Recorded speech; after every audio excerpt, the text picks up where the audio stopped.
Scal, you're in a good cell area we hear now, so you can break it down crystal clear.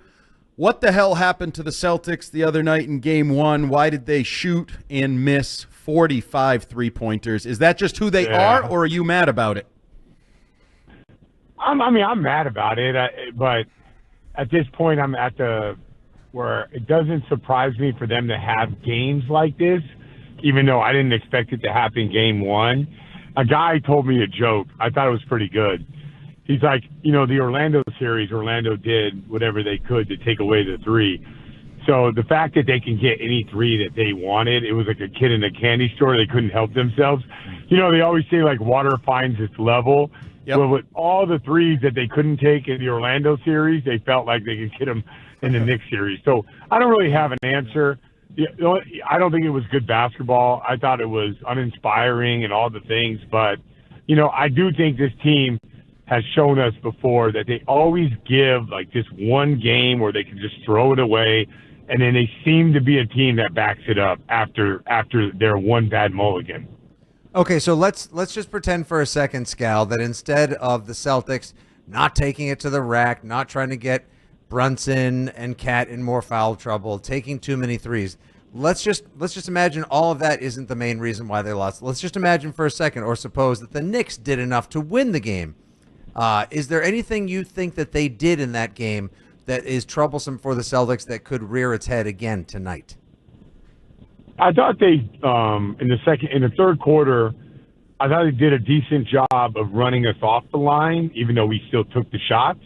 I thought that their full commitment to we're not going to get beat by the three and rotating out of it, but nothing that with a little bit of force. Jason Tatum has been a matchup nightmare for the Knicks. I don't know what was up with him. He looked so strange out there. Like, even when he took it to the basket, he was bobbling the ball, wasn't clean, crisp, or anything like that. So I can only say that in the third quarter, I just felt like we downshifted so much. It wasn't anything the Knicks did. Now, I will give Brunson credit. Those 3 threes were tough threes at the end of the game. And, the shot quality wasn't great, but he still stuck them. And the rest of those guys competed. I mean, remember, we beat them 4 times in the regular season, and then we were beating up on them again in the third quarter up until the time we got 3 happy. So, yeah, I maybe the Knicks said enough is enough, but it felt like to me that we really, really, really downshifted. You know what, Scal? It just feels like that game is kind of a game that people will point to when they, you say, well, why is Jason Tatum maybe underappreciated? It's because of games like that. And I'm curious. I think you even said in the or I was imagining you saying in the broadcast in the third period, it's time for Jason Tatum to take this game over. I can imagine hearing you say that. And so I'm just your thoughts on how Jason Tatum played that game, particularly in the second half, and what do you want to see from him tonight? Well, I don't want to see that, Ted, that's for sure. And I think that there is some truth to what you're saying. I know there's some truth to what you're saying. It's a weird thing, right? If you're going to go out and complain that people don't give you the proper respect, well, you can't have days like that, right? It's just the way it goes. And, there's different kinds of not playing good. You can miss a bunch of shots, but you keep taking them.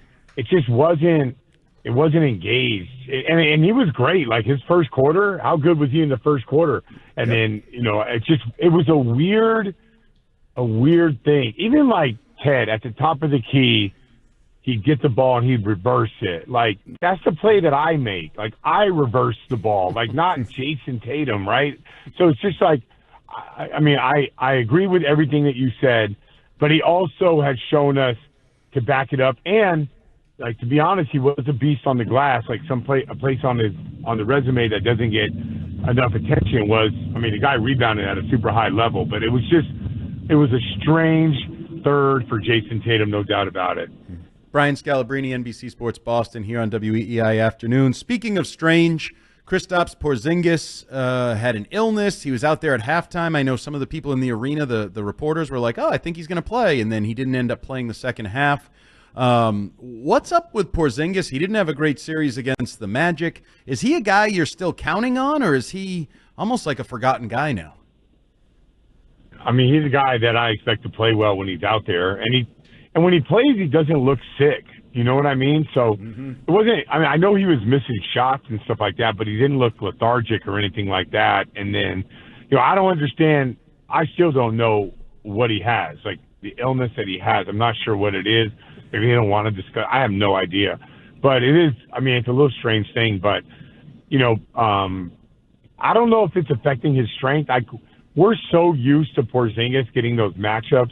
And when he turns and he elevates, there's no one close to the ball. We're not used to him missing those shots. And, I mean, I guess we have to point to right when he started to get sick is the time where he started to kind of struggle with the post-ups. But you guys know where I feel about Porzingis. I don't like to use him as a one-dimensional big. I like to move him around. I like to have him set a screen and dive, set a screen and pop, some ISO, some early post-ups in transition. And when we use them like that, I think that's when we are, maybe not him, but we Celtics are at our best. So, Scal, how do you expect the Celtics to come out tonight? And do you think in the long haul they end up attempting more threes than the last game? No, I don't think they take more threes. The only thing I would say about that is if we play faster than we could, it doesn't seem. You guys seen the Knicks play. They do seem to have a hard time taking away the three. Now, we didn't shoot the ball well. I think that has to do with not being engaged and not moving it or not attacking and, drawing to and kicking it. But, at least from my eyes, from what I know about basketball, it's a matchup nightmare for them to guard us because of Karl-Anthony Towns at the 5. Even if we have Luke Cornett, they still have to switch on Tatum. And you saw what Tatum did in the first quarter. So it should be a matchup nightmare for the Knicks. It should be. I'm not sure they feel that way, but we'll see. And I do think that when we get a 20-point lead, we don't have to go all the way down the first gear. We could, we could still push the ball up the floor. We could still match up Hunt, but we could do it with a little bit more pace. Scal, it feels like, in the past, at least when the Celtics are winning against the Knicks, it's like, Karl-Anthony Towns and Brunson can kind of get theirs, but it's the Mikal Bridges and the OG Anunobys and the other guys, the Josh Harts, that they can't go off as well. And in the game the other night, OG Anunoby went for 29. What do you think does he concern you in this series? And if so, what would be your plan against him? I mean, I don't think they got to do anything differently. Usually the Celtics have select threes that they want to give up. That usually it's above the break, not corner threes. They gave up 3 corner threes to Anunoby. So I would think that that's part of the game plan that they can take away. So that's part of it. But OG Anunoby was the best player on the floor. He took the challenge against Tatum. I mean, he looked awesome yesterday. So the Celtics got to take that challenge. It's not just – this team is not just Brunson and Karl-Anthony Towns. Those other guys are good too. Bridges, he's been really up and down during the playoffs, but he's made some big shots. But Anunoby 100% be a guy that they have to focus in on and not allow a guy like that to get any free looks. You can give him the looks you want, but you have to take away those corner threes. You cannot give – OG Anunoby's been making corner threes since he was in Toronto. You have to make sure you take those away.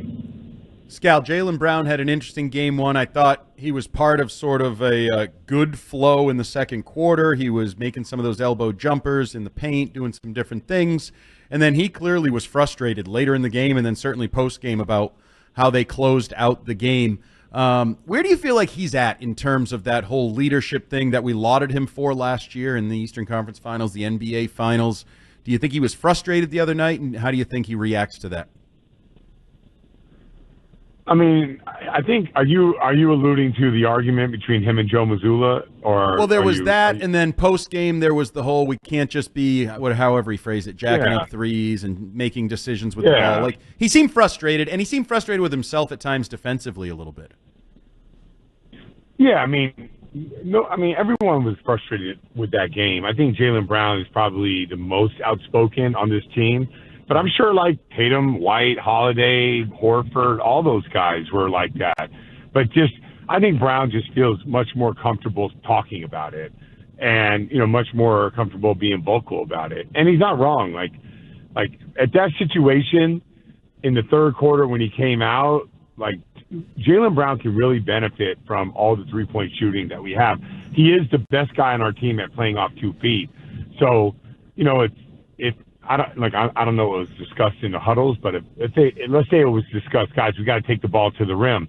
Well, the first guy I would look at is Brown. Like, Brown is the reason why he got Finals MVP and Conference Finals MVP is because he was relentless at going to the basket, and no one can guard him one-on-one. You have to send help, and people seem to be reluctant about helping off of our shooters. So, yeah, like in that situation, that's the reason we paid Jaylen Brown $300 million is because when things aren't going well from the outside, give it to Jaylen Brown and let him get downhill. As long as we got great spacing, he'll really benefit from it. The giveaway tonight, Scal, and the Boston Garden, as our pal Justin M. Turpin just tweeted out, is a towel that says, whatever it takes. And it's interesting because that's kind of an interesting tag for tonight's game because it seems like all the other teams that are pulling off these surprise wins in the playoffs are doing whatever it takes, like that heroic effort by Jokic against OKC. And how impressive have the Pacers been in going up 2-0 against the Cavs? Yeah, I mean, the Pacers are the most underrated team, which is funny because I always tell people, don't listen to players. The players voted Tyrese Halliburton the most overrated player. Like, you can make an argument that he's actually underrated as a player and for that team. And, he was money down the stretch. He was money down the stretch against Milwaukee. They got a lot of guys with a chip on their shoulder. Denver, yeah, I mean, you can also throw in the Golden State Warriors going in after their Game 7 against Houston, them going into Minnesota and beating that team. Like, on paper, Minnesota should beat the heck out of the Warriors. Their length, their athleticism. But no, they shut those guys down. So the NBA right now is whatever it takes, right? That does seem to be the theme. And the teams that are living by that motto are getting it done. The Celtics had on their shirt, take it, like, join in the fight or take the fight to them or something about the fight. Well, they only did it for half the game, right? They got to do it for the full 48. And you could say the same thing about Cleveland. You could say the same thing about Oklahoma City.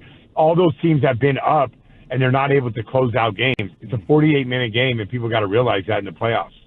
Scal, we like to close these out with a prediction, so how do you see tonight unfolding? Bloodbath. Yeah. Oh, yeah, let's Here we go. There's no way. There's no way. Like, this team, the talent discrepancy is so great. Great job by the Knicks getting that done, making this series interesting. And I'm glad they did because this should not be an interesting series. All right, Scal, appreciate you joining us. We will talk to you next week, and we'll be watching tonight to see if you're right.